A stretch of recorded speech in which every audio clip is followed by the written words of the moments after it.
Welcome to the Searchables Reptiles podcast, ladies and gentlemen. I hope you like the new intro music. I wrote that music and recorded it. That's me, Brian Cusco, the guy with the skills to pay the bills and let Garrett give you chills while he spills all of his knowledge about super dwarves that I don't want him to talk about, but he's talking about anyway. Right, Garrett?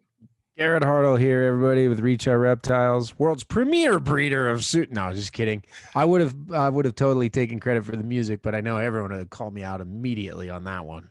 To be completely honest, I haven't even recorded it. I was just going through my phone to look at the footage that I found it. I couldn't find it. I couldn't remember what month it was that I recorded this little idea I had for our new intro music, and I finally found it. And the reason I couldn't find it or remember when is because I came up with the idea when we were sitting there at the Airbnb after Barczyk's place when I accidentally took off to the airport with Rob's keys.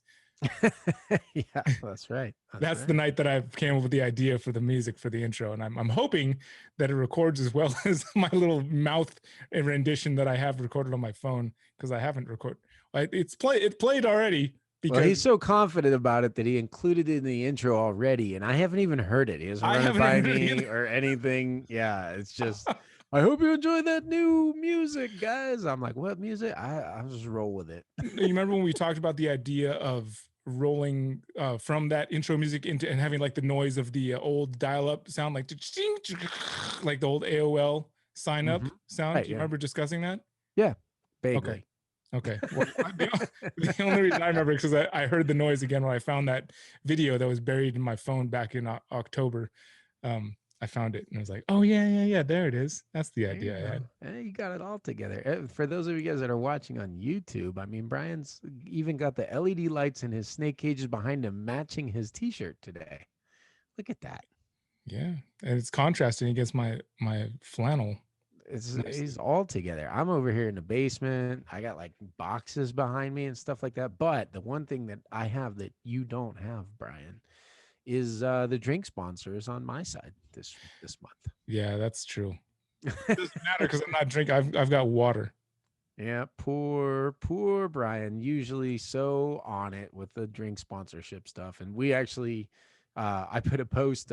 So, you guys got to follow on the YouTube channel. If you like the podcast and you listen, even if you listen in your car or whatever, go ahead and hit subscribe to the Searchable as Reptiles on YouTube, because there's going to be moments that you're going to want to catch. I mean, wasn't our first video the one where I ended up shaving my arms as we podcast? Was that the first video one? I think it was. It may have been. Yeah, there's a lot of good moments. And then especially now that we're bringing all these guests on and stuff, there's some things that, you can go ahead and listen to the podcast when you drive. That's what I do. But it's going to be fun to go back and scrub through and catch some of these moments on camera. So anyway, subscribe there on YouTube. And then on Facebook, there is a Searchable as Reptiles community page. It's pretty fun. There's a lot of little side conversations that go on. And it kind of gives an opportunity for all of you guys to join us in the shenanigans. So the latest shenanigans was that, I was unprepared. I don't keep as extensive a collection of alcohol as Cusco has been lately. So I was like, oh no, emergency situation. I'm sure Cusco's got it covered, but I'm going to need, some drink sponsorship going on. And we had a bunch of people step up to the plate. So it was kind of a community effort. And I've got not one, but two high-class bottles that I'm very excited about testing out. I'm excited about I'm excited about trying either. I know that you'll save some for me when I get there. Absolutely. The Yellowstone will be good. I haven't tried any Jack other than old number 7. I know you got the Jack barrel proof there. I have yet to have a barrel proof that I didn't like. So I'm kind of excited to see what Jack has to offer as far as barrel proof goes. Well, you were telling me that, that they, as poor as the reputation is for the regular Jack Daniels, that the specialty stuff really, at least among whiskey snobs, at least a lot of people like Jack Daniels. Well, or they wouldn't be in business. They're probably one of the most popular whiskeys, but they're the whiskey of the people. I'm kind of a gentleman's Jack guy myself, or if you're gonna go just old number 7, a shot of that and a shot of Jack Honey, just to have a little bit of that sweetness to it. If you're doing that kind of stuff, that's cool. But I'll tell you what, So yeah, we got 2 bottles. I ended up with I think it was $200 for sponsorship within like 20 minutes of posting on the community page. You gonna shout And out the sponsors? yeah, I am right now. So the first one on was Corin Martin, and you saw the you saw the thing. We actually put a picture up of her. I guess we met in Arlington. I think she was a little bit happy already. It was later in the evening at the US Arc auction. That's where you meet all your happy ladies. Oh, I miss those auctions. Not necessarily just for the happy ladies, but happy everybody's. But yeah, Corin was a little bit happy on there, and so she came up and accused me of not being a real Pittsburgher and gave me a big hug, and we had a picture and all that kind of stuff. Yeah, So she accused me of not inhaling on my 420 video, which yeah, yeah, I liked was your not accurate at all. I liked I liked your comment about not being compared to Bill Clinton over there. That was pretty funny. But hey, so she's great. You guys are gonna have to jump on there. So she's actually competing for one of these other podcast, Snakes and the Fat Man. Oh, right. You've been on there, haven't you? Yeah, I have. Yeah, And, Chris is actually on our Patreon now. Yeah. Oh, great. Awesome. Thank you, Chris. Yeah, he's got me going over there pretty soon. Oh, not yours, mine. Oh, yours. Right. That's lame. I'm gonna have to straighten him out when I go on his thing. I hear he likes to straighten out his guests, but we'll have to try to toss it back his way whenever I go back on the podcast for that. Man, everybody knows. Everybody who's anybody knows that you don't support Brian Cusco on Patreon. You support Hillary Cusco. That's the cool way to do it. It's what all the cool kids do. It's all right. It's all going to the same place. More whiskey. Anyway, Corin Martin, she's going for the 15 minutes of lame. So go vote for her on Snakes of the Fat Man.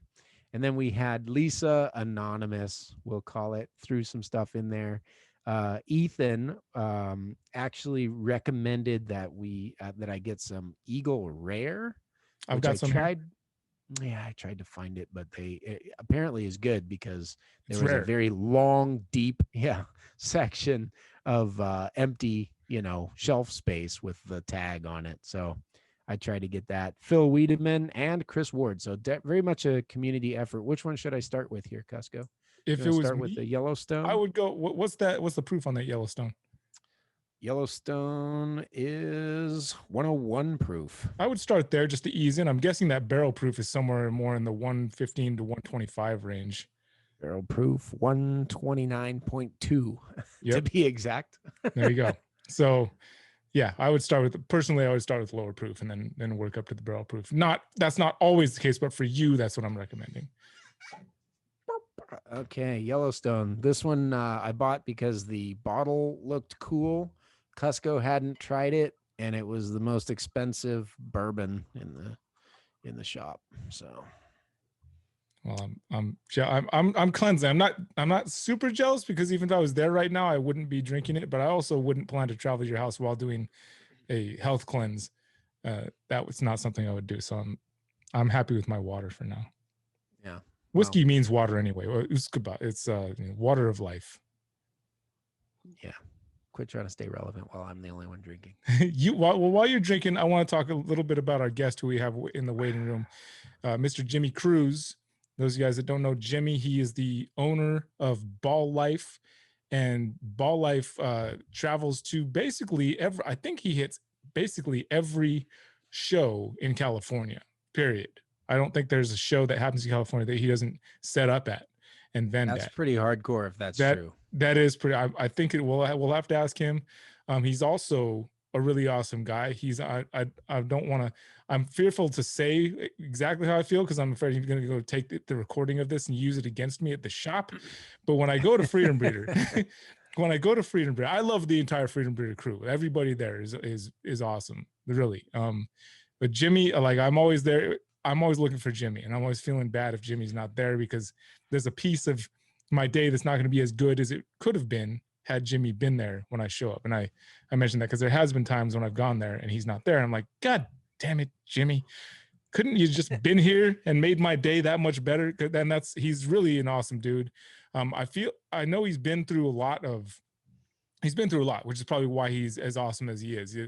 It happens with people that make it through things. And I would love that if we are able to get into some of that with him. I haven't asked his permission or anything, but we'll talk to him about it when you bring him in the room. But anyway, Jimmy Cruz is our guest. Should we just bring him in right now? Yeah, let's just bring him in. Let's bring Jimmy in. I'll tell you what, Jimmy is the kind of guy that as soon as you sit down and talk with him even once, you're like, oh, I feel better about myself. What's up, Jimmy? Why are you sideways? He rotated again. He rotated. No, I didn't. Well, I'm not saying. I'm not saying you did. Now, oh, your phone. There we go. Yeah, Now we're good. You gotta give it a little jiggle. There it is. All right. What's up, Jimmy Cruz, everybody? What's yeah, up? that's the jiggle. I like it. There you go. See, Yeah, I feel like I'm at a US ARC auction again already. you missed it. I got motorboat. I didn't get motorboated, but my girl came in. I got the motorboat him real quick. Anyways, what up? That would have been good for the podcast. I think it would probably get people over to I YouTube. can just motorboat him real quick. It's not a big deal. Yeah, that would be fantastic if we could do that again. Babe, come here. All right, guys, this is what I was talking about. You got to get on the YouTube channel, apparently. Jeez. Well, the funny thing is our last YouTube video, it was it didn't do as well as a lot of the other ones that we've put up so far on YouTube. And it was Brian. I don't know what happened. Maybe I slept on it. Maybe you slept on promoting. I don't know what happened. We had Brian Barczyk on. It was one of our less performing ones. You guys go back and listen to that one if you missed it, or watch it on YouTube. It did get out of sync. Maybe that's why we had syncing issues. Yeah. Okay. No, I don't think that was why. I think it did. I think it did great. I just don't know that it did as good on YouTube, which you're right. It's weird because it's Barczyk. Right. All right. What's going on? I was so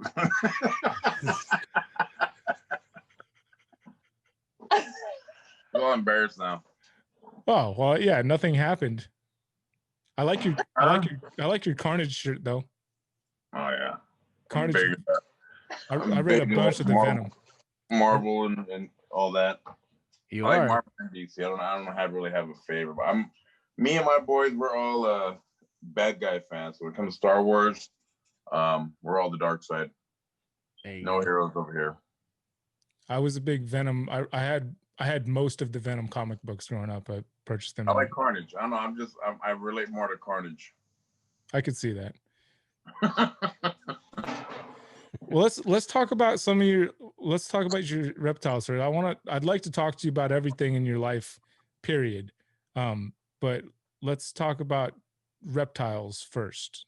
If you honestly, Jimmy, I think it's pretty easy for people to look you up and see what you're doing and stuff like that, with the animals that you have available and everything, which is cool. And you're free to share any of that stuff that you want. But how did you get into it as a business? Like, I know you work at Freedom Breeder. What came first, the chicken or the egg? Were you into reptiles and then you started working at Freedom Breeder? Did it go the other way, or Yeah. So, I was already in the reptiles. I already had like 200 ball pythons. I had about 200 to 300 ball pythons at that time before I went to Freedom Breeder. Jeez. And then I just went to Freedom Breeder by accident. When I first started, I hit him up and I talked to Jesse and I said I was looking for some cypress, and he thought I was talking about the morph. And I go, no, the cypress mulch, the bedding. And I went over there and we hit it off, and I just started volunteering over there like 3 days a week, hanging out. And then after a few months, it just turned into a full-time thing. And that was it. As far as the business aspect of it, I don't know. I was working at McDonald's. I was doing maintenance over there, and my son got me my first snake for Father's Day, and I had it, and I was just collecting snakes. I had all different types, and I would just sit in my room, and I'm like, okay, I'm working at McDonald's just to feed these damn things, And then yeah, so well, you know what? I told a few people that, I'm gonna see if I can make this into a business, And when I first said that, people laughed at me and like, yeah, right. Like, people are really gonna buy snakes. Like, who's gonna buy snakes? Do you remember about what year that was when you were like, I want to make a business out of this? That was 2004. Okay, so it was pretty deep into the reptile industry then. It was a well-established, market for ball pythons. Cornrow bananas, they were like $2,000 at that time. Yeah. GHIs, they were way up there still for me. So yeah, and I turned it in, and really everyone that said that I couldn't, that I would fail. There's some people here locally that were like, yeah, you don't know nothing, you know. I don't know. They just, everyone that doubted me and laughed. Yeah, I fueled that. And instead of letting it get to me and be like, you know, no support, I just flipped it around and I used that for my fire. And that's how I did it, you know. Huh. That's pretty cool. And I've been very fortunate to be around some good people. I met a lot of good people along the way.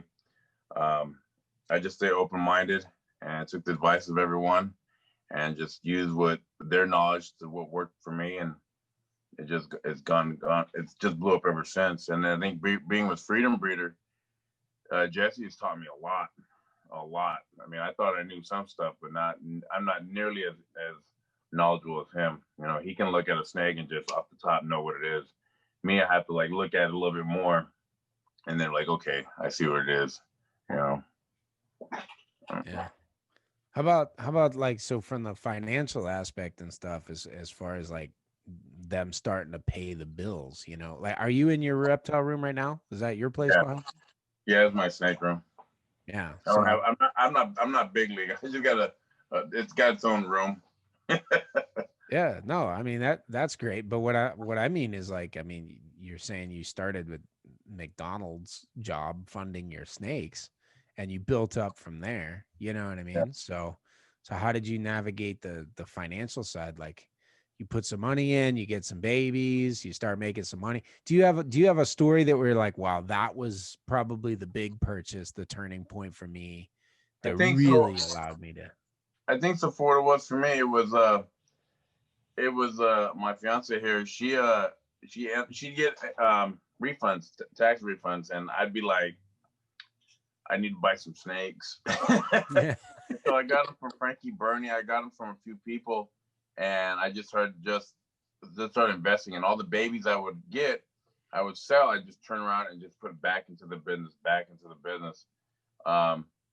The Florida Reptile Ranch. I just was buying stuff all over the place. Breeder Circle, just putting money into just getting bigger animals, more genetics in it.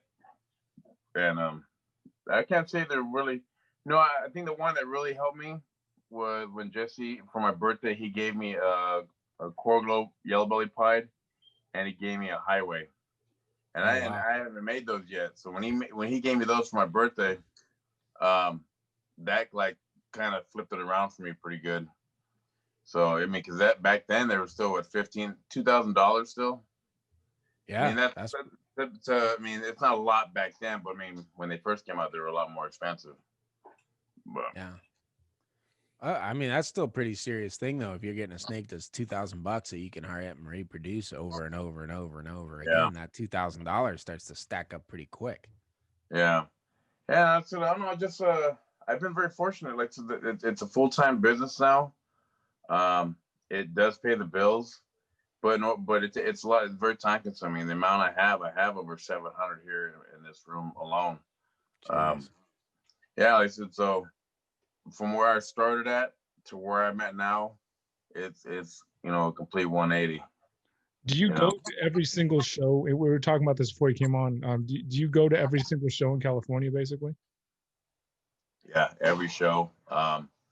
Every show has potential to be a good show, and so I go to get them all because not everyone's heard of me, so I have to go to all of them. I go to the Vegas ones. I go to Arizona, and then I go hang out with Freedom Breeder to do the Tinley and to Arlington and Daytona, and just network and get my name out there, you know. But yeah, I've been to every show. So I do about 15 shows a year. And then August, September is the busiest. So I have a show every weekend. Every weekend I'm gone from Friday and not home till Monday. And speaking of shows, dude, I was just I was FaceTime with Rami earlier today. Anaheim's not happening. I think he posted yesterday on his Facebook. Yeah, but I saw that. I kind of knew that was gonna happen.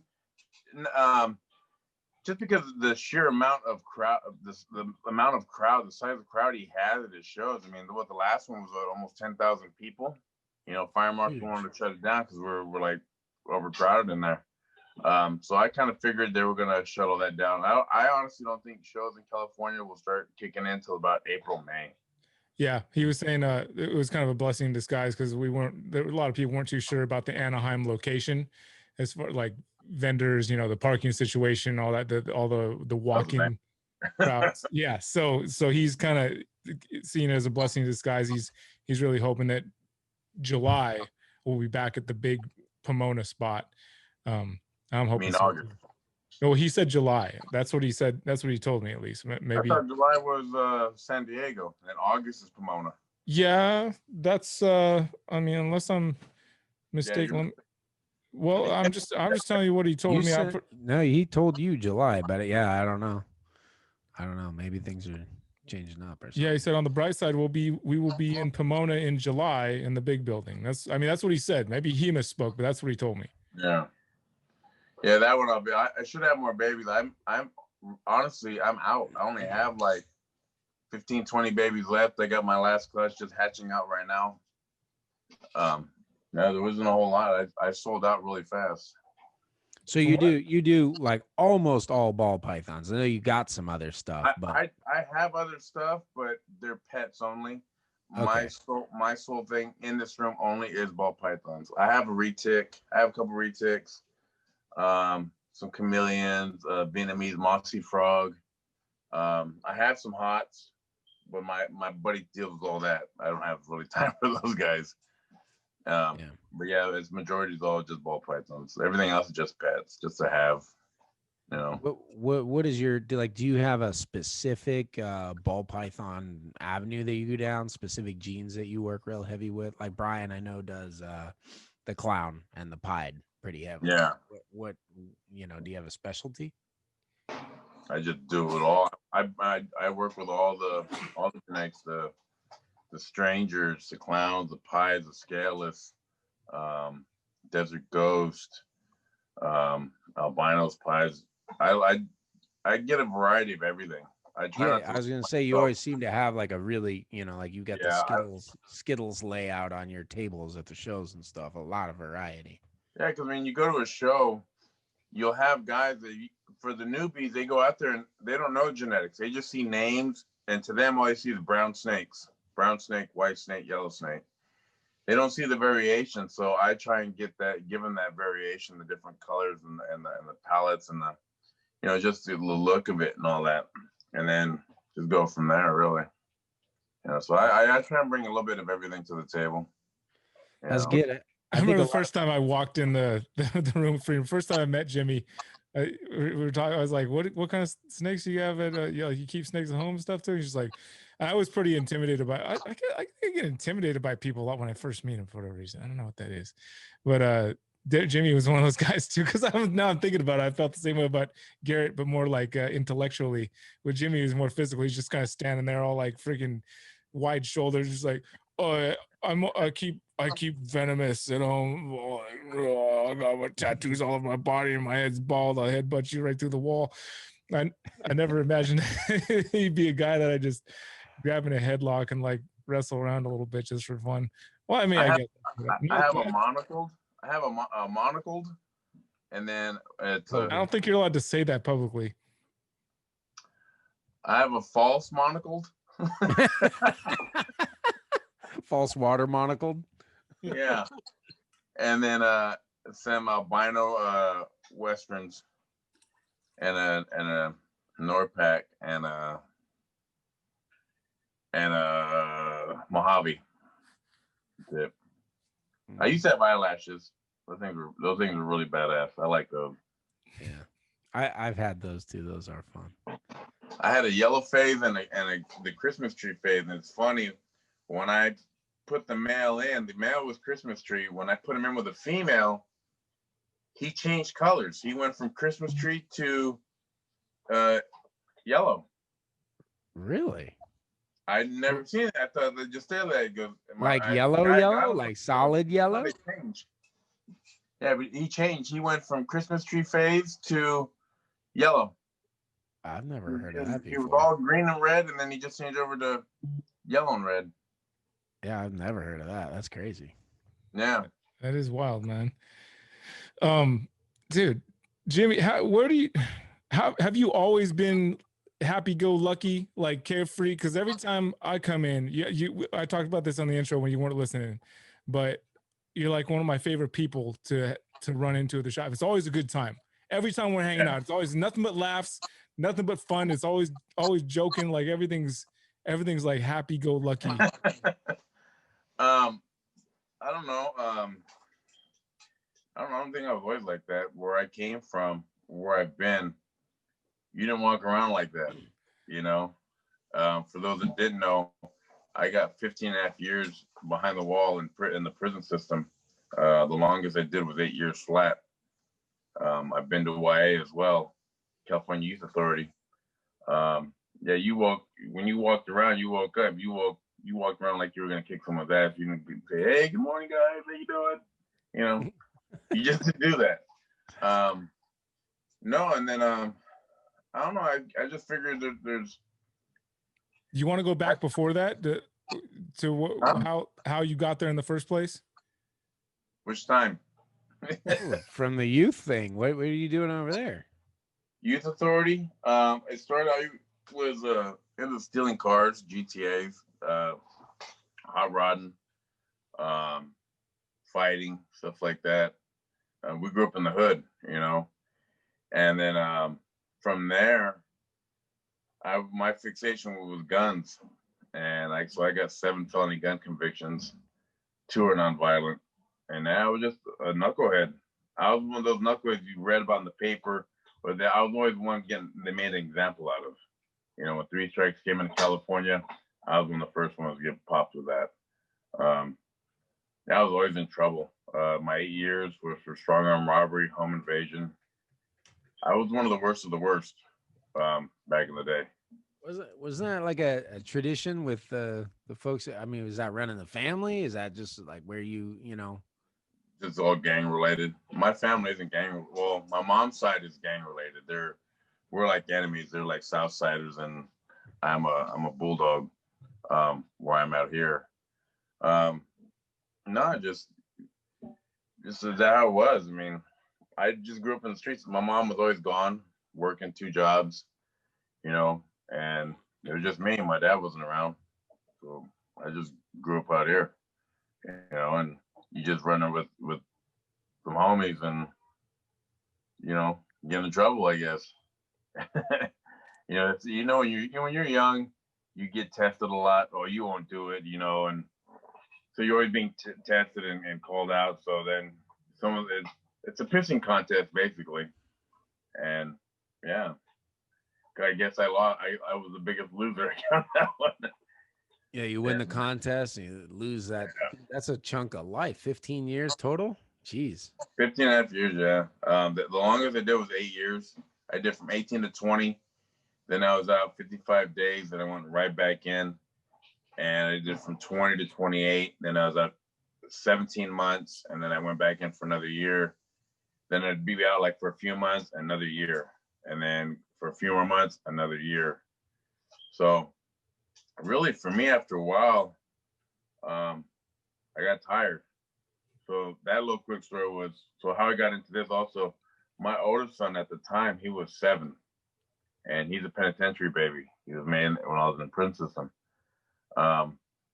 I just got booked again for a new beef for dope charge and gun charges and whatnot. And she brought him to see me. And she was really, really mad. She didn't want to, she like, whatever. Here, I brought your son. So my son sat there and he goes, "Dad, you're going back to that place again, huh, with the barbed wire?" I'm like, "Yeah." And that little case I was looking at right there, that one alone, I was looking at another 8 more years at 80%. And so he goes, "It's okay, Dad, you know, I won't play the video game. Halo had just come out. I go, I won't play the video game till you come home." You know, and he was just trying to break me down. I'm sitting there feeling like a jackass. And he goes, "Remember, Dad, you said you're going to be my baseball coach and you're going to teach me how to play." Jeez. And he's just getting to me. And then it was right then and there. I still remember June 5th, 2004. I said, "All right, I'm done. I can't do this anymore, man." So God was smiling on me that day, and I did 91 days to the day. No, I did a whole that case I did a whole year from 2004 to 2005. I did a whole year, and they cut me loose, and I got locked up, violations, and I picked up new beef. But and that I said, I'm done. I realized I'm out here getting the respect of the wrong people. I'm out here getting the respect of these dummies, and they're not the ones putting the money on my books. They're not taking care of my family. They're not helping raising my son. At the end of the day, I'm the one that has to answer for that. So I stopped, and I made a complete 180, and that's when my son got in my snakes, and I just went on from there. And it's been over 10 years since I've been back in jail. But yeah, just like that was it. I like that. You said you're getting the respect of the wrong people and you're throwing your life away on that. I don't think you necessarily have to be going to prison to experience that. You know what I mean? I think a lot of people do that. We throw our lives away at people or at things that just. But you gotta remember. You gotta remember when you're young, you have that mentality like you're invincible. You know what I mean? And you really don't think about it. Really, you always think your family is always going to be there. You're always trying to impress your friends. You're always trying to impress these females. You're always trying to. It's always a big factor. You're trying to impress everyone. Trying to get their respect. Trying to look at you like you're a badass. But then after a while, I woke up and it was like, no, I need to be a badass in my son's eyes by being there and taking care of him and teaching him things and being a man. How am I going to teach him how to be a man when I'm locked up? What am I going to do? Show him how to order commissary? Show him how to commit crime? So when I was done getting locked up, I'm a very strict dad. They're not allowed to wear certain colors. I'm very involved in my kids' lives. When I finally came home, I was the head coach for my son's baseball team, and we won 5 championships, 3 seasons undefeated. That's awesome. It felt good. Like this is what being a man is about. Not trying to be, I can beat you up. I can beat a lot of people up, but that's not what it's about. I fight very well. It's been years since I've lost, but I mean, that's not what being a man's about. Sometimes you gotta bite your tongue, because there's been times I've been out here and I will like I don't beat the hell out of you. like when I grab you by your head and try to force you to tell a joke, like, ooh, this guy, I'm gonna we'll let you off easy, Cusco.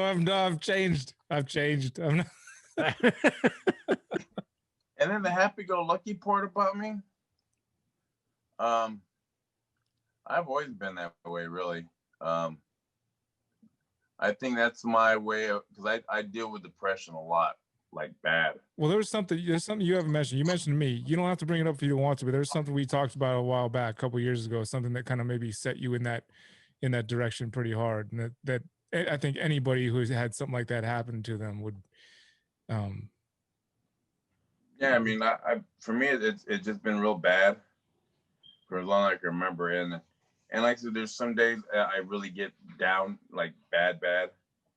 So, I mean, so I try to counter with just being goofy, because I look a certain way. So everyone expects me to be a certain way. They expect me to be mean or tough or whatever, aggressive. But my thing is just telling jokes and making people feel comfortable. And I don't know, like there's sometimes Brian, sometimes like I don't even want to go to the show. I get all my moods, and then when I'm there and I'm around everyone, I'm like, okay, I don't know, just weird. I don't even know how to explain it, but just I battled depression really bad. I don't know where it came from. It just, when it comes on, it's like a light switch. When it comes on, it stays on, and then I'll wake up. Okay. And then me, being where I'm from, and I mean, I talk about it now, but being where I'm from and what I've been through, you didn't talk about stuff like that. You just sucked it up because that's how I was raised. That's what men do. We don't show feelings. We don't let it get to us. We just suck it up, drink a beer, take a shot, and just deal with it. You know. But didn't something happen with an unborn son of yours? Yeah. So a lot of that started was I was getting in trouble, and so so I was a lot of people don't know. Also, I was in the Navy. Also, I came home on leave, and I was doing good. Like I said, I finally was going the right direction, and I went to the military, and I came home on leave Easter, 1993. Yeah, 1993, and I was with a girl. I was 18, and she was 21, and she had a kid, her little boy, and me and her were seeing each other. We were pretty serious, and I was coming home to see her, and she wouldn't answer her phone. And I was like, okay, I was getting mad, worried, because I knew she was having an issue with her kid's dad. And then, yeah, I called, and the guy answered. And I go, who's this? He goes, take the phone. So he goes, who's this? This is Jimmy, her boyfriend. He goes, yeah, I think you need to come down here. And then I talked to her brother, and they said she was gone. I drove like a madman. I drove like a madman to her house. And then, yeah, she was already covered. Her kid's dad had murdered her, shot her point blank in the face with a .38 revolver. So when we were getting ready to do the whole court thing, that's when I found out that she was pregnant with my kid, and that's why he killed her. So after that, I went through like a downward spiral, and I stayed down there for a long time. I was angry all the time. I didn't trust no one. Yeah, I was just fighting and getting in trouble, and I got discharged out of the military, and I just didn't care no more. I just did whatever I wanted with whatever, you know. And then, yeah, that was it. And it just got worse, you know, as I got older. Well, I think that would have broke most strong men, Jimmy. I think that situation would have broke most people. I gotta say, with that, I'm glad it was a long time ago. I'm really sorry that happened to you. And I couldn't imagine that at all for anybody. I mean, I know things happen in this world, obviously, but I'm super fortunate to have you here now. You are a light in my life now, and I think that's true. It's true, and I think that's true for a lot of people. I don't think I'm alone. I think that's true for everybody that's ever met you. I mean, I don't know you that well. I consider you one of my like Reptile show friends. You know what I'm saying? Like, I don't mean to insult anybody or whatever, but people are like, are you not my real friend? I'm like, I don't know. Have we ever done anything outside of a Reptile show? Then we're not real friends. We're Reptile show friends. You know what I mean? Like, I'm sorry, you know. But that being said, I mean, every time we go to the Reptile show and see you and hang out and just like what you were saying about, you know, you try to counter it by you say you got this big tough guy, you know, appearance.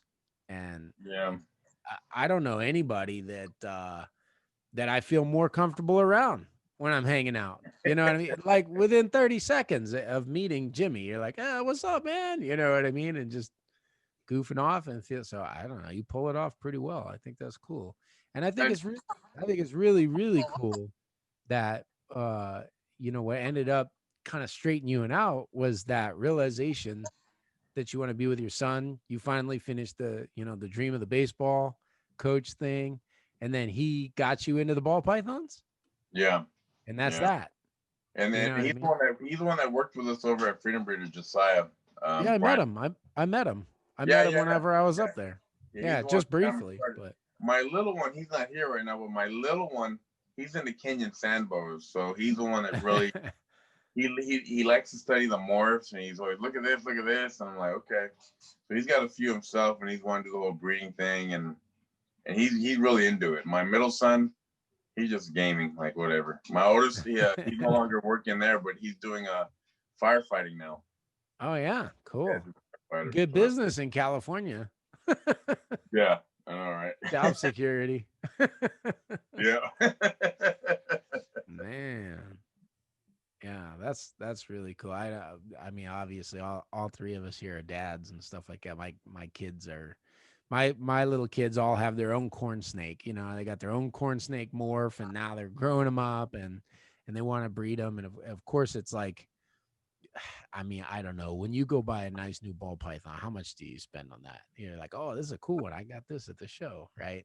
It's not. The last cool one I got was from Jason Amos, and that ran me up a little bit.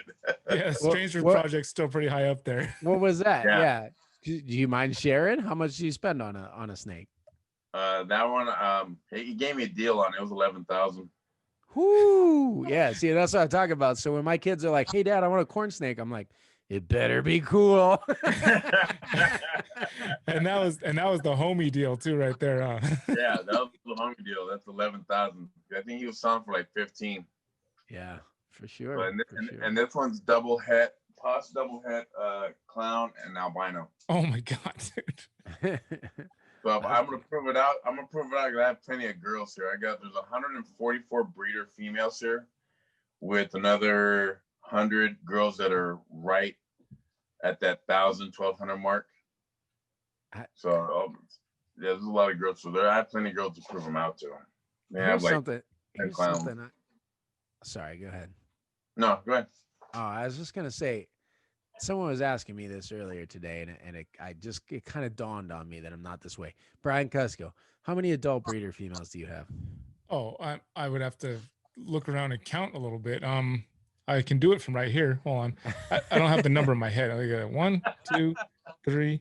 All right. 4. No, you're making me feel better because this guy's like, I got this many breeder females. He's like, but I'm sure you're doing more business than that. How many you got? And I was like, I don't know. Like, I don't even know if I want to know, because that might be a lot. If I sat down and counted them, I'd be like, what am I doing over here?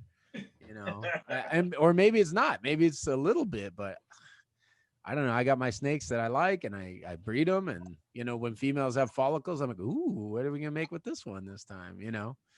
And so I don't know.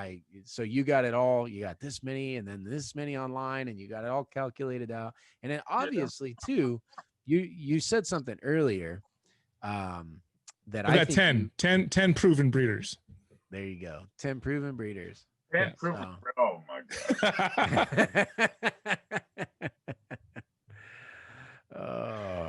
god. No, what you said I thought was pretty cool about your collection and the way you balance your projects, because you said that you vend at a lot of shows. So obviously that's probably one of the major outlets for you as far as selling your babies. People get to know you at the shows, they see the animals, they get the variety, you sell them, you go home, right? Yeah. So you're actually breeding towards your avenue of taking your product to market. In other words, you know you're going to be at a show. You want to have a good variety. Maybe you need to make a few more bananas to get those bright colors, or some pieds, so contrast. You know, oh, let me go get some of these dark, funky things. You know, make some Batmans or whatever. You know, and you have kind of that trade show table in mind, because that's the way you move your animals. Yeah. I think where a lot of people go wrong when they're trying to, you know, they're breeding and they're doing good, but they're not really making money yet, is they're just trying to make snakes. They want to make that 1 in 16 snake or whatever. And they get all kinds of junk on the side that nobody wants. And then they don't know how to get rid of it. You know, so you do the go-to, like the morph market or whatever. Not that that's a bad thing, but it's just kind of like the cliche ways of getting rid of an animal. And they don't focus on, hey, you know, I'm going to sell animals because I've got a great variety. I'm going to bring new people into the hobby. I'm going to make them feel comfortable around me with my personality. I'm going to teach them something about snakes, like a way I teach my son about these snakes. And you kind of like multiplying your effort as that dad, educating people out there. So you have a whole thing, you know. and you breed around that rather than trying to figure out, okay, I got all these snakes. Now what do I do with them? Yeah, I mean, I don't never try and, but my way of thinking is like baseball. I don't try and swing for home runs every time. You know, some of these guys, you know, they want to hit, they're trying to go those magical numbers, you know. I'm just doing base hits, you know, a single gene banana, little stuff here and there. And it does well. You know, I'm not trying to go for these, you know, 16 gene animals or these, I don't chase anything. I don't follow anyone. I just do blaze my own path and just do my little thing. You know, if I make some cool stuff along the way, then that's cool too. You know, but even then, I'm sure you probably, like I say, you mentioned single gene banana or whatever, probably the best selling animal at a show ever. those and right? those. Yeah, those And because it looks fantastically, you know, Blue Eye Lucy, right? Looks fantastic, doesn't cost a lot. Yeah. You know what I mean? It's easy to come off a couple of $100 to get a snake that looks like that. Yeah, that's true. Between that and Pied, I would say I've got a buddy that doesn't keep snake, knows nothing about any snakes or morphs or anything like that. And he's like, after watching some of the stuff, you know, that I post up, he's like, oh, I want to get a snake. I want to get a snake. I'm working towards it, like working my knowledge up. And he finally sends me his picture. He's like, what is this? Is this real? And it was a coral glow. There you go. Yeah, no, that's it. Also, fun story. I mean, people are always surprised by this. I think they think like you always start with ball pythons and graduate to some other species, which is, you know, different people like different things. That has nothing to do with it. But I've never bred ball pythons. Never. I've only ever bought, well, there was one occasion where I bought like a stack of like wild caught ball pythons because someone was like in a pinch and they needed some money. So I just bought a bunch. I gave them to my friends. I was like making it rain with the little ball pythons.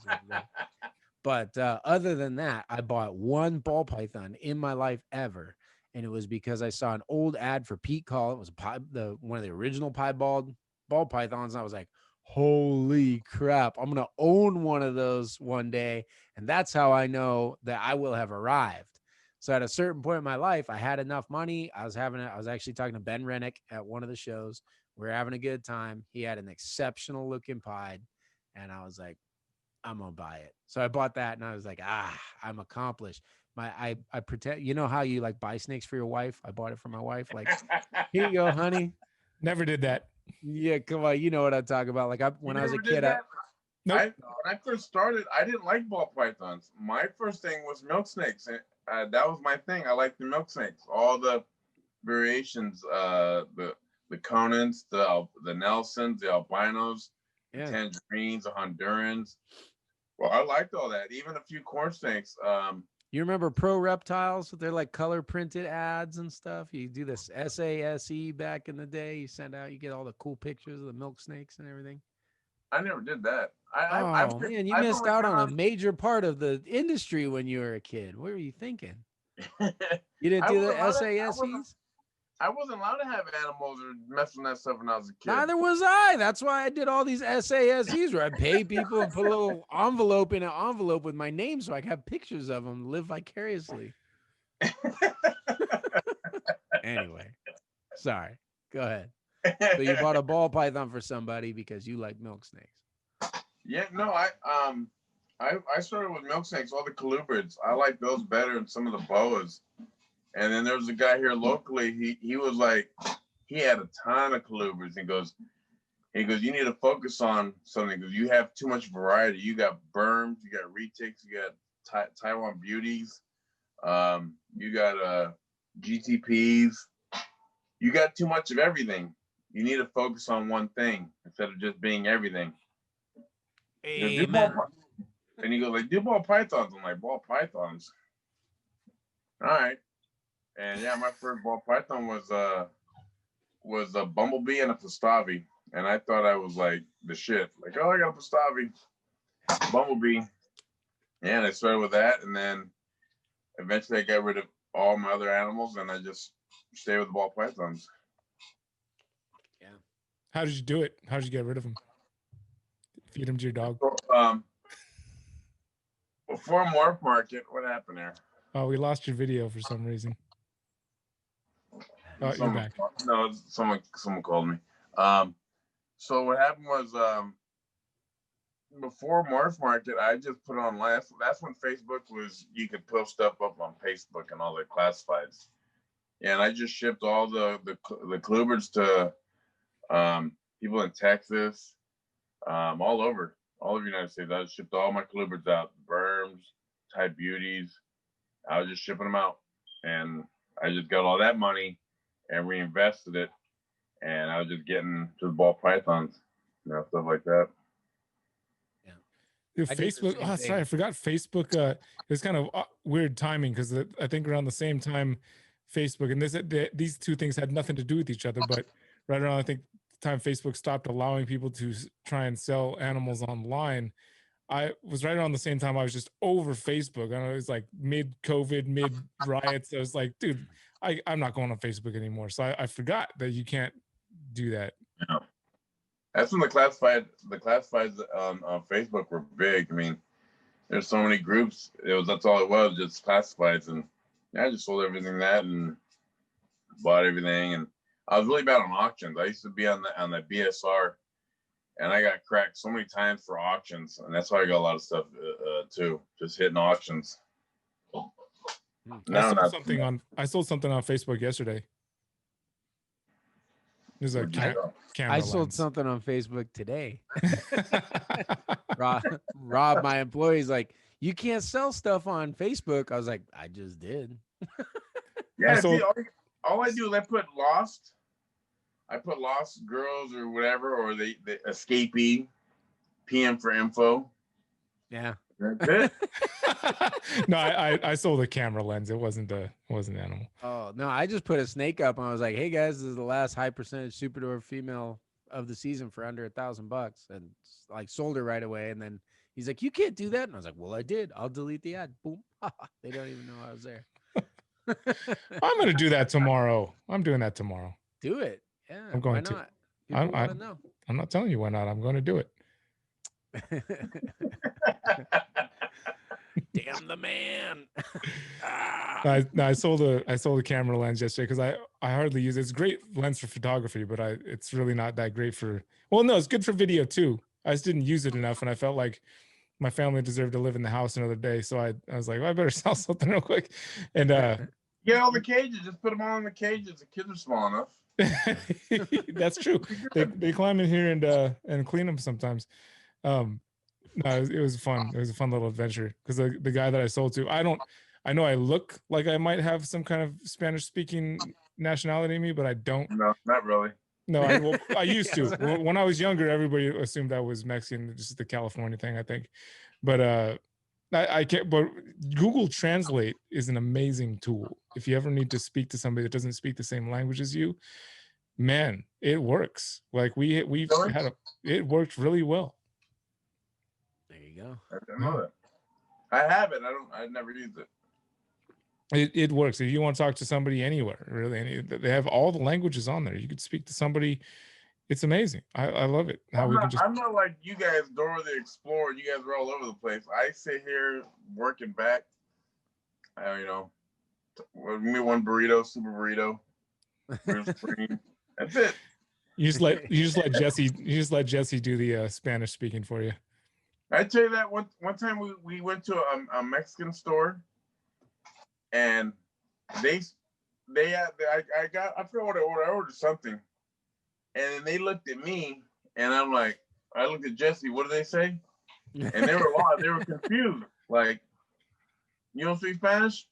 Nope. He does. You want to know what's funny?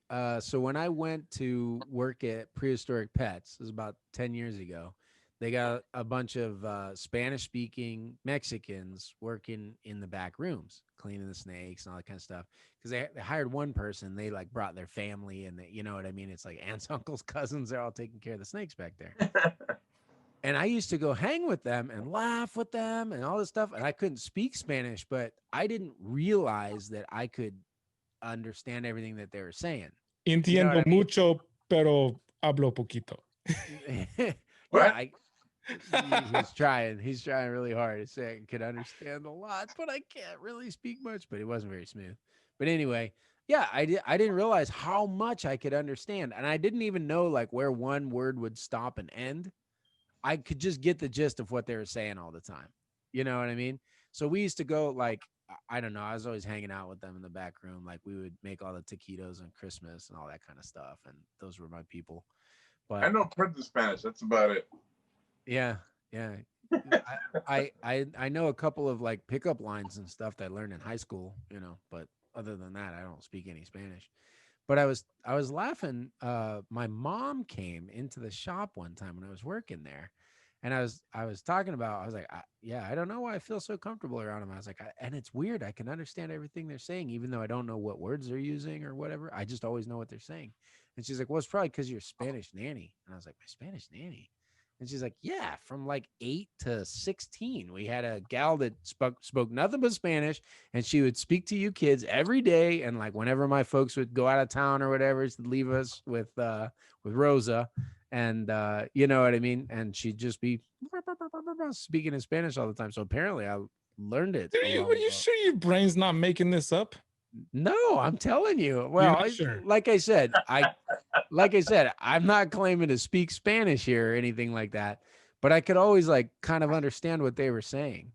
I feel like Rosa is maybe a figment of your imagination, or like one of your personalities. You said 8 to 16. You don't remember that at 16 years? No, I don't think I paid attention. You know what I mean? Jimmy, this guy had solid memories of meeting my father and sister without ever having done so. Well, that's true. Yeah, some things are like not quite right up in the head there, but no, this was a true story. There were sisters there. There, people can verify this. Unlike the story with your dad, where he's like, "No, that didn't happen." So how is it? All you retake people? All the retake people at one point in time all work for Prehistoric Pet. You, Jeff Kelly. That's just 2 people, man. Well, there's not that many retake people. I was there and sold Jeff his first snake. I think it was an albino. It was a lavender tiger golden child. I might forget a lot of stories, but I never forget a snake. And gosh, he must have been 16 at the time or something like that. And then he started working there shortly after I left. But no, I don't know. I worked at Prehistoric as a fluke. I knew Jay from before. I was into retics for a long time. And before retics, like when I was really young, I used to do leopard geckos. I actually made a ton of money breeding like blizzard lizards when they were first out. I was like a young teenager, and I remember $5. Huh? No, I think I paid $5,000 for my first one, and really? and I was probably selling the babies at 500, but I was wholesaling them at 500. So I made stacks. This was like in the height of like the albinos had like barely been discovered. You know what I mean? The blizzard lizards are out there and everything. And it was from when I was about 14 to 16. And I made enough money to buy my first car cash, leopard gecko money, when I was a kid. Damn. Yeah. So it was pretty legit. But I got the blizzard lizard from Jay. And so, I knew him from when I was a kid and all that kind of stuff. He was in my wedding and everything before, not in my wedding, but at my wedding before I worked there. He was the best man. Yeah, right. So I actually only ended up working for him because I broke my back. I got kicked by a horse and broke my back, and I couldn't do my other job, and I was in physical therapy for like a year. So every day I'd just go hang out at Prehistoric Pets because I was getting paid from disability. I didn't have to do anything. So apparently that was the place I was like, if someone just paid me to not do anything and I was single, I would just go sit around at Prehistoric Pets all the time. I ended up, you'll laugh at this, but he hired me as the ball python breeder. All right. Yeah, that's how I started. It lasted about like 3 weeks. And he never bred a single one. I don't think so. No, well, like I said, 3 weeks. How many ball pythons can you get bred in 3 weeks? Yeah. Oh my gosh, dude. Yeah, so I just kind of ended up there. Hey, you said Ashley had a nice diving deep in the shallow end. Jimmy, we got this thing we call diving deep in the shallow end. It's the one segment of all the hundreds or tens at least of different segment ideas we have in this podcast. Fertilization. Yeah, okay. Of the 8 different segments that we wrote down. We had these like different ideas. We'd have these segments every podcast. The diving deep in the shallow end segment is the one segment has like that has made it into every single podcast. It's clearly the most important and mentally engaging. So are you guys ready for this one? I'm ready. So Ashley's never listened to this podcast. So I was explaining to her, I was like, hey, you know, I need a dive deep in the shallow end question. It's a question we ask. It could be kind of a silly question or whatever. It doesn't even have to be a question. It could just be like a premise. Yeah, exactly. So like I told her it would be something like, you know, the observation that every time you drop your toast, it lands butter side down. What's up with that? You know what I mean? And then we would go. So that's the explanation I gave her. And then she came up with 2 or 3 things, and they were all related about the shortcomings of men. And then she kind of landed on one that was fairly concise. Yeah, I think she might be feeling a certain way about some things right now. I don't know what's going on there. But yeah, so she wants to know, how come men can't ever find anything, even if it's like right in front of their face? You open the fridge. She said, like, if someone puts like the ketchup bottle in front of whatever you're looking for, even though it's right behind it, you got to be like, honey, where's the such and such? I can't find it. Depending on what item 2 and 3 end up being, I think this might be why you and Hillary get along so well. Because in my experience in this house, it's not the men that can't find things that are in front of their faces. So you're saying, like, you know, there's always like an analogy across couples, but you're saying in your relationship, I'm Hillary and you're Ashley. That's what you're saying. That's what I'm saying. That actually kind of makes sense. I hope she doesn't listen to me saying that, because I don't know if she'd like to be compared to you or not, but that makes a lot of sense. Yeah, no, I feel like there was something just today. She's like, oh, I haven't seen that. You mean this? Yeah. Being right here. Yeah, it's right there. So you're saying, what you're saying, Cusco, is that she shouldn't be so sexist about it. It's just in her experience, I'm the idiot. Right. Gotcha. I gotcha. How's it work in your house, Jimmy? You have experience with this subject or not? What do you think? Some days I'm on, some days I'm off. That's perfect. We got both ends of the spectrum and we got the middle ground. That's perfect. Like here at my house, I know where everything's at. So when my kids come over, I'm yelling at them because they'll just move something. Like, I just had it right here. I don't know. I didn't touch it. I'm like, it's in the car. How did it get here? I don't know. Yeah. Well, maybe you know where all the snakes are at Freedom Breeder, because when I come up next week, I was there on my vacation to get some updated weights on some snakes, and I was looking them up online. I was like, I don't see the snake anywhere. I'm not going to sit here looking for it forever. I'll just wait till Jimmy's here and want to come back next time. So hopefully you know where those things are at. I got something for you guys to ponder on. Okay. If a tomato is a fruit, does that make ketchup jelly?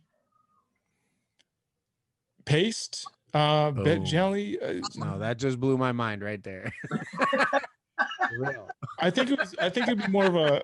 You'd have to put some sugar in it, right? But that would ketchup does have sugar. Oh yeah, it does.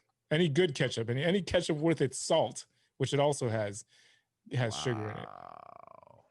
I mean, I think vinegar is the only, this device. Not too many jellies. Vinegar. Not too many jellies with vinegar. No. And just like onion rings, they're just vegetarian donuts.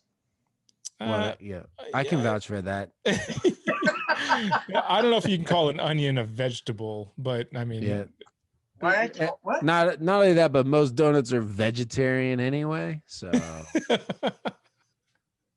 all vegetarian donuts. It would be a vegan donut. That's what it would be. There you go, vegan donut. Yeah, vegan donut. It's the same thing. They don't dip it in egg. You said she had three things. No, she just was like complaining about men for a while, and then she landed on one question. That's kind of how it went. Gotcha. That was basically it. Yeah, but so like I'm the kind of guy. I lost my hat today, right? And she's the type of person where she's like, well, I remember the last time I had my hat and I set it over here. That memory does not exist in my brain. I don't know what I did 5 minutes ago or how I got to this chair or why I'm talking to you guys. I can't remember any events that led to this moment. I'm just living in the now. So like with my hat, whatever's in that cup you're drinking is what's making you forget. it probably, yes, that's probably accurate. I just cracked open the Jack Daniels, so I'll let you know how this goes. How is that, by the way? I haven't tried it yet. I'm trying to tell the hat story.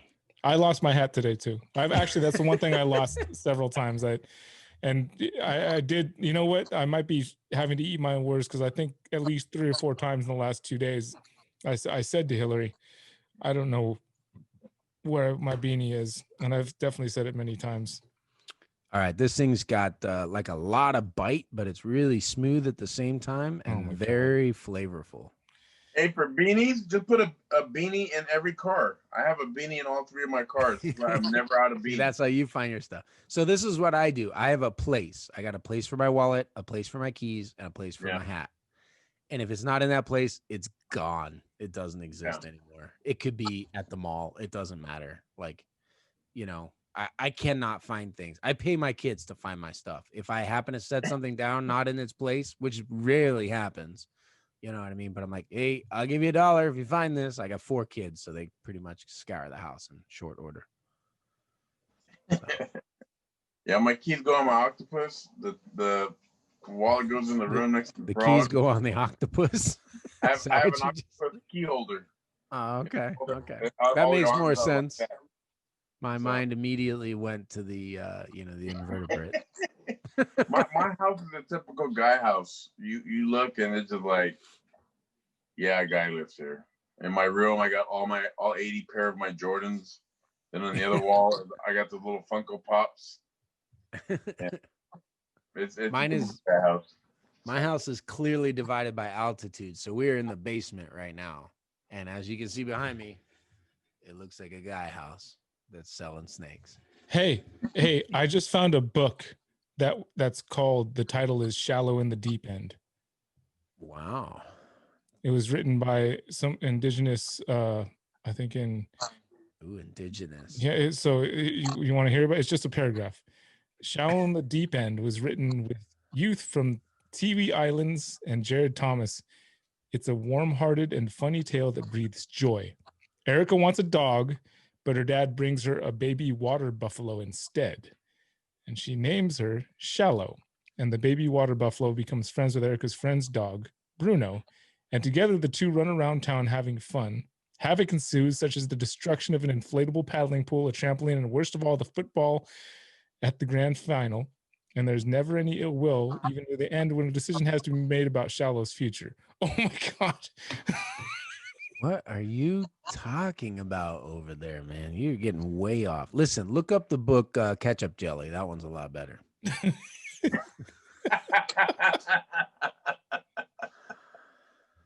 Oh, man. Hey, Brian, are you coming up the 19th? Are you going to be able to make one of my events? Every month I have an event, and you've given me an excuse. I thought about this while Garrett was talking about being only oh look, grape jelly meatballs. I thought actually about looking it up. I thought about this while Garrett was saying something about Reptile show friends and how don't take it personal. It's just not that we don't ever do anything outside of a Reptile show. I did invite you to my house. You did actually. Jimmy's been to my house. I tried to go to Jimmy's house for a long time. He kept moving. I was like, Jimmy, I want to come over and film. I want to come over and do a video at your house. Come over. And he's like, oh, almost. Oh, I'm moving. Sorry. Oh, wait. Oh, yep. Nope, not this time. Sorry. And I still haven't been over Jimmy's place. And I finally kind of like gave up once he landed in his more permanent residence there. And then he actually did come to my house. It was shortly after COVID, and he came in all like trying to be way too friendly during COVID times. Like, here, let's come in and let's all touch each other a lot and stuff. You're fine. Well, I like how you did that when we went over your house. You're like, oh, the boys want to touch a snake here, and then you pull out the big old retic here. Hold that while I go clean. Yeah, the whole fam came over. It was awesome. But Jimmy keeps on having events on days when I need to be here with the family, like Christmas and Thanksgiving and things like that. October. October. But I had one where I had the monkeys. I had monkeys over at baboons. I actually got pooped on. A baboon pooped on me, all on my leg. That's my kind of event.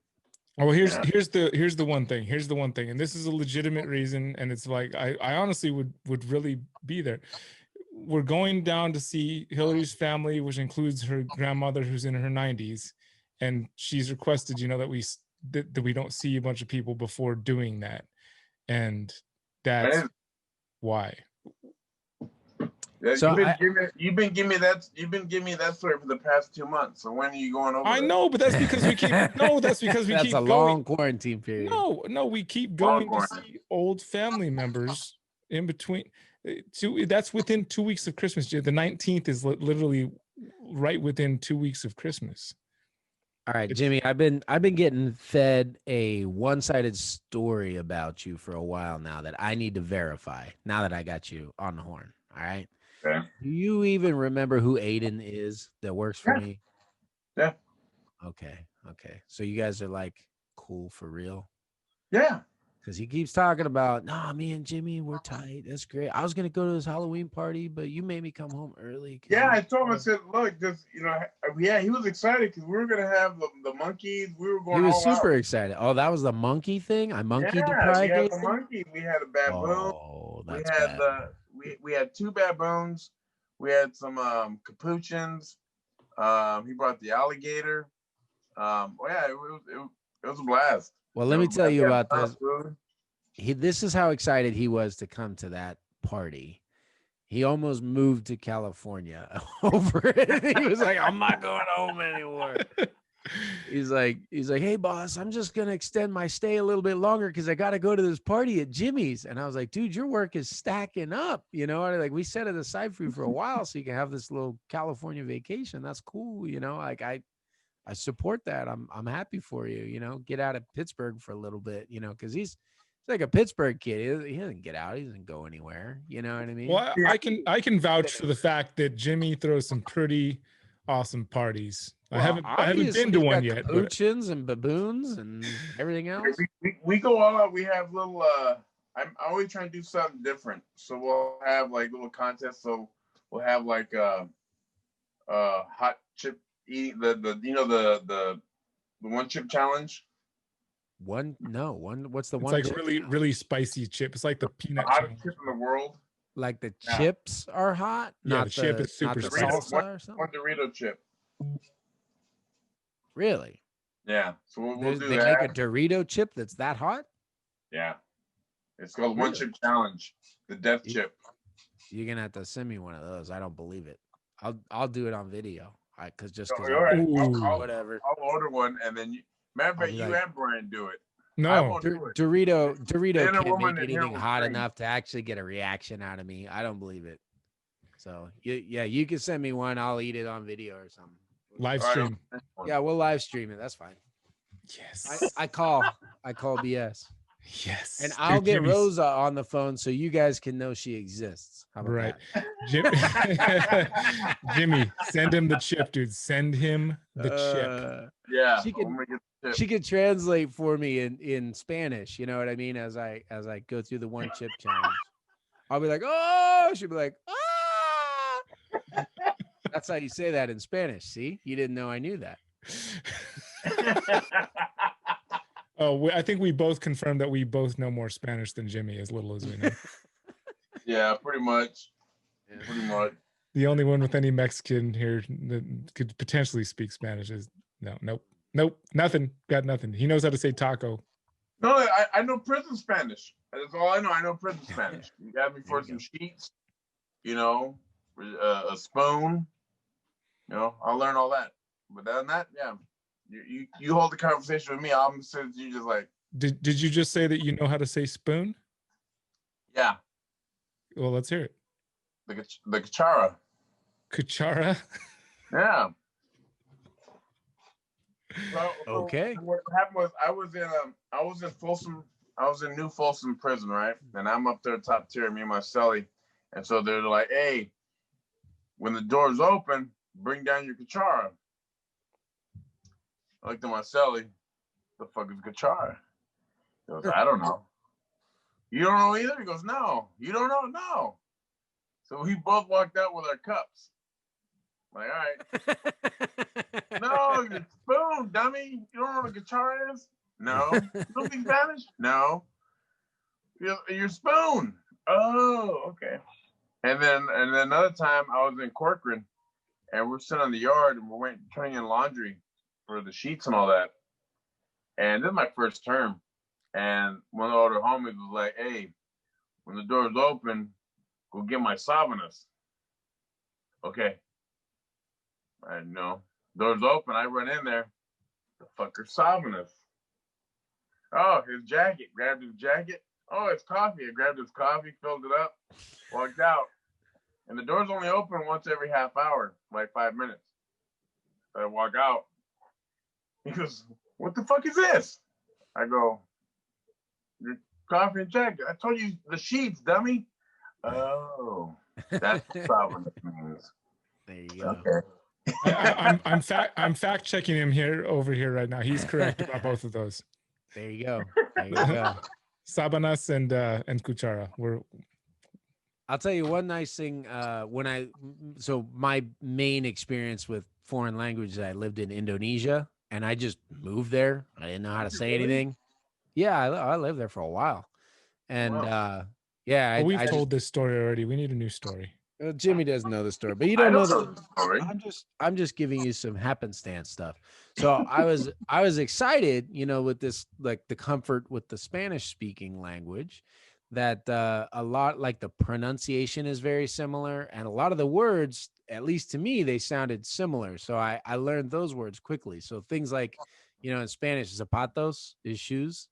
Yeah. In Indonesian, it's zampatu. So it's almost the same thing. Or like iglesia is church, gereja is church.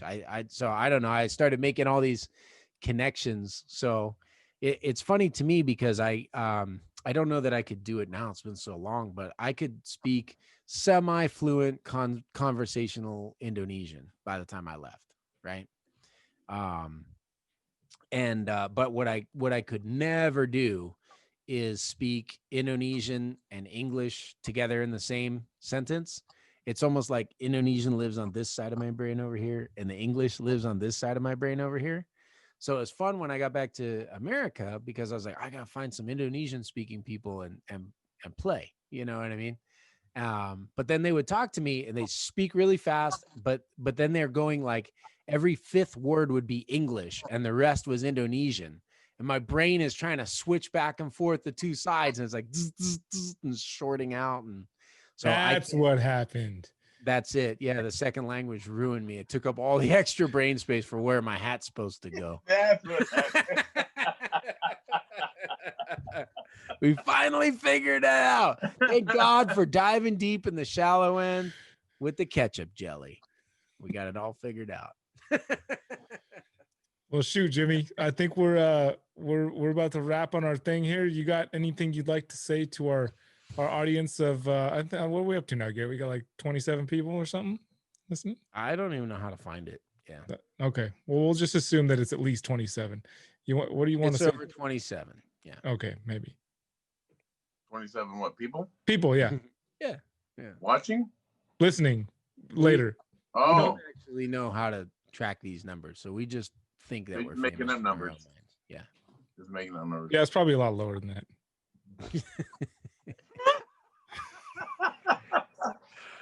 What do you get when you mix a turkey with an evil spirit?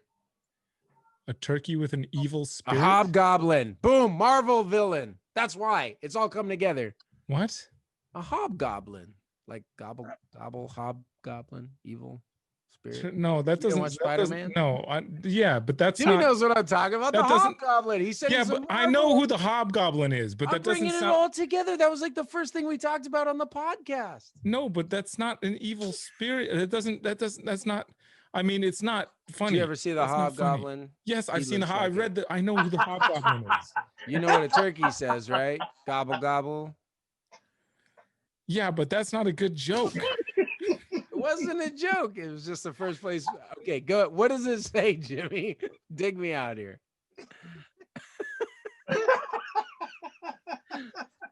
Well, I guess it was a good joke. You got Jimmy laughing. I just thought it was genius because I was like, this is who Jimmy is. He's into the Marvel, villains. So, what do you call a turkey and an evil spirit? A poltergeist. Oh, that gets a laugh. Mine was better.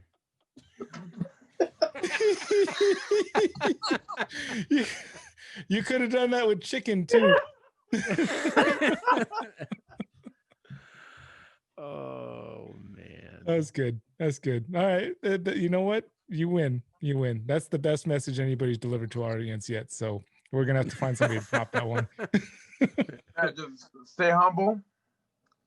And this is more than a hobby; it's a lifestyle. You know. Amen. Amen. Well, thank you, Jimmy. I appreciate you. I know it's not even the weekend yet, and you just spending your hard time off with us, crazy kooks, talking over the internet. So I appreciate you taking the time, man.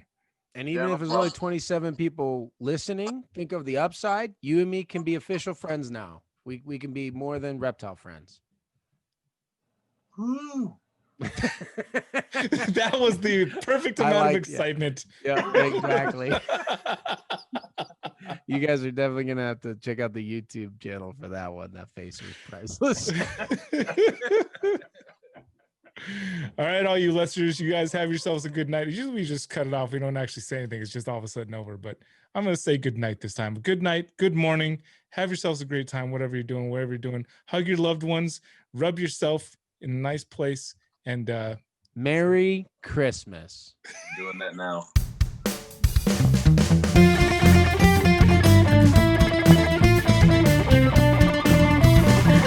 Searchable as Reptile.